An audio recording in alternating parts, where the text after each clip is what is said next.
Bulan November adalah puluhan hari yang mencatat banyak sejarah bagi Republik Indonesia. Selain bulan yang mengharumkan nama baik Indonesia saat peristiwa 10 November 1945,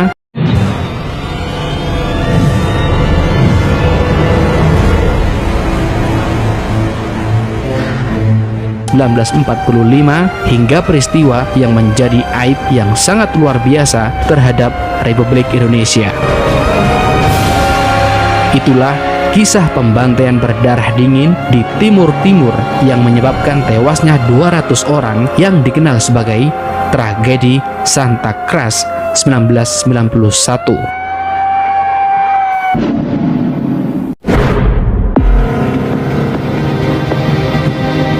3 bulan menjelang Natal pada tahun 1991, kabar beredar di Timur Timur bahwa sebuah delegasi parlemen dari Portugal berniat mengunjungi daerah Timur Timur. Rencananya, kedatangan mereka akan diikuti 12 jurnalis internasional. Siapapun tidak menyangka hal ini akan memicu peristiwa yang akan diingat orang sebagai catatan khusus dalam sejarah kekerasan militer Indonesia di bumi Timur Leste. Belakangan, niatan Portugal ini ditolak pemerintahan Soeharto. Indonesia keberatan bila kunjungan itu disertai para jurnalis. Sementara di dalam negeri sendiri, jauh-jauh hari para pemuda Timur Leste yang melakukan perlawanan bawah tanah sudah kadung menyiapkan sambutan atas kunjungan Portugal itu. Namun gerakan bawah tanah mereka ternyata diketahui pihak intelijen Indonesia. Mereka yang membuat spanduk-spanduk penyambutan delegasi Portugal di gereja Motel Dili diawasi terus gerak-geriknya oleh pihak intelijen Indonesia. Sehingga pihak intelijen Indonesia membuat skenario agar bisa menyulut aktivis pro kemerdekaan Timur Leste dengan menyewa para provokator. Akhirnya pada malam hari 27 Oktober 1991, sekelompok provokator yang bekerja untuk intelijen Indonesia mengejek para aktivis pro kemerdekaan dan memancing mereka untuk ribut. Tidak lama kemudian, anak-anak muda Timur Leste terpancing dan terjadilah perkelahian yang hebat yang berlangsung di malam itu juga. Kemudian, pagi hari 28 Oktober 1991, jasad aktivis muda pro kemerdekaan Timur Timur, Sebastian Gomez, ditemukan tergeletak di dekat gereja Motel.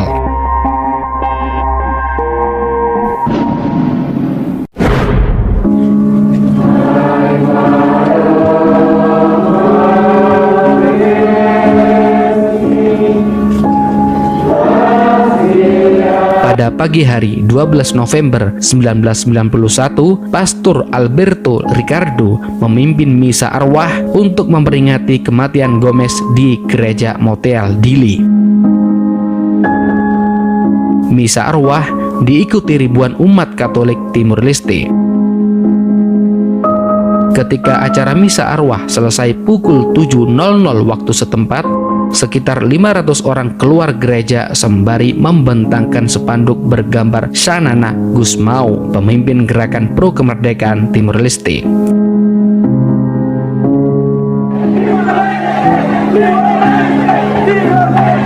Sambil terus berjalan, mereka berteriak dengan lantang, "Timur Leste, Timur Leste, Timur Leste."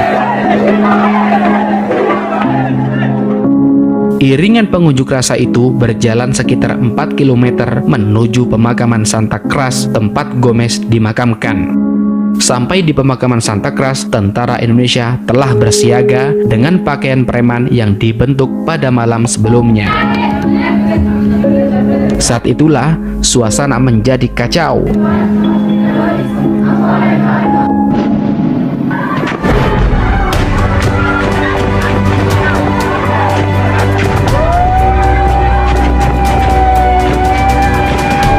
Sirine dan suara letusan tembakan memekik telinga.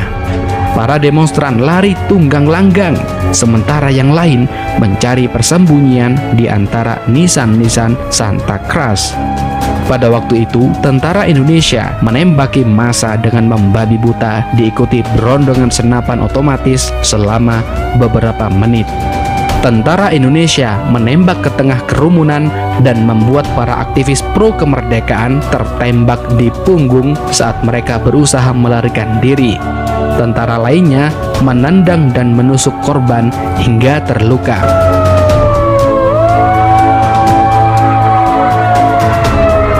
Di sisi lain, ada sejumlah orang yang bersembunyi di area pemakaman.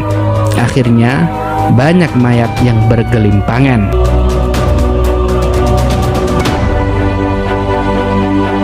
Dalam laporan Dewan Kehormatan Militer, peristiwa 12 November 1991 itu menewaskan 50 warga sipil Timur Timur. Tetapi, laporan lain menyebutkan ratusan orang luka-luka dan puluhan orang tewas terkena peluru tentara Indonesia. Penyelidikan rinci dari perlawanan bawah tanah Timur Timur bahkan mendapatkan angka hingga 273 jiwa yang tewas.